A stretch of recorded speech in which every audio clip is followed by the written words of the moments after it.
Welkom bij een nieuwe aflevering van BIS TV. De band hebben jullie CD-opnames en om al die nummers erop te krijgen is nog een heel werk. Ik ben Guido en dit is BIS TV.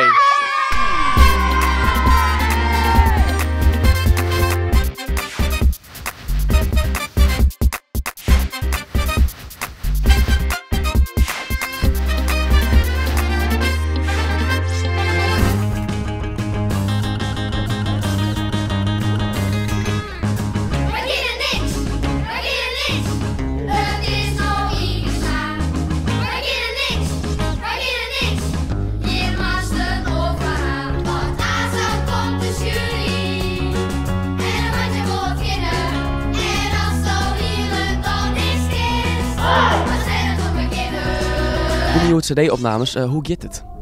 Ja, het is heel leuk. Het gaat ook goed. Dan is in een grote scheemzaal staat 1 microfoon. En daaromheen liggen banken met koptelefoons en die moet je opdoen.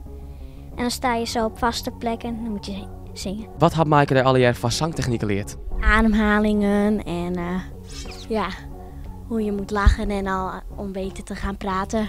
Articulatie en dan moet je lachen, want dan hoor je gelijk wanneer je lacht en wanneer je niet lacht of zo. Tip 1. Jongen, dat is maar een hele lief. Dus maar altijd zorgen dat ze een goede houding heeft. Dat is de rug op stist. Met 2 voeten stevig op een groen.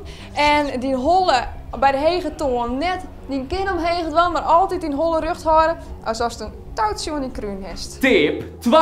Ademhaling is ook heel belangrijk. Jongens maar een hele lief, zodat ik correct al zei. En daarbij moest een goede ademhaling hebben, een goede ademsteun. Adem in, dan gaat die buik naar voren. Adem uit, dan gaat die buik weer in. Tip 3. Hege noten, die lijken soms een beetje dreig. Maar er is een trucje voor. Probeer je altijd als jongens altijd te laat zien. Die molshoeken omheen. Als net laat kist of straks als biest in een appel. En dan heeft die molshoeken omheen. En dan winnen die hege toon heel makkelijk om te pakken. BIS TV jongelang. Wat springt oer het jefste sleet? Zonder een skong te breken. Hegen diep en vierde dochter niet.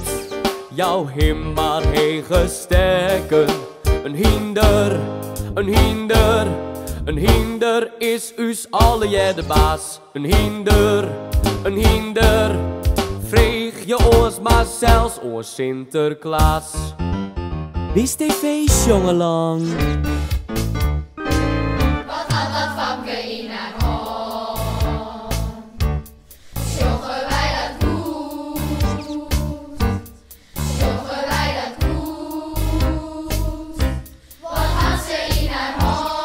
Maaike, dat was de muzikale leerling. Hoe hast de lieten de band onleerd? Nou, dat wie dit hier een heel oren put als vorig hier. Vorig hier een heel soort lange lieten. En nu ben het volle meer kwattere lieten. Dus eigenlijk begonnen we vaak bij, als we de repetities begonnen van alle band bij elkaar. Dan lezen we het stuk even terug. En dan zongen we de versjes, ik al een stuk even erin. Zodat we direct het hele versje jaren konden. En dan leerden we het hele versje in het geheel om. Ben de lieten belangrijk voor de vaststelling? Ja. Ik zou steeds het allerbelangrijkst. Meer als bij welk band je op speel wat we nou te horen hebben dan ik, wordt het verhaal verteld in de lieden. Het is eigenlijk zoals haar steeds kinderen van nou, je hebt een lied, je hebt 3 zinnen en dan heb je weer een lied. Dus het hele stuk draait om de lieden en om de muziek. De band hebben nu 2 dagen opnames gehad en alles staat erop. Dus de CD kan ook kleermaken worden voor de verkeer van de vaststelling. En wil je naar een vaststelling daar, dan kun je jouw kaarten bestellen via onze website bis2012.nl en via het net te volgen op Twitter en YouTube, hè? Ons volgende keer!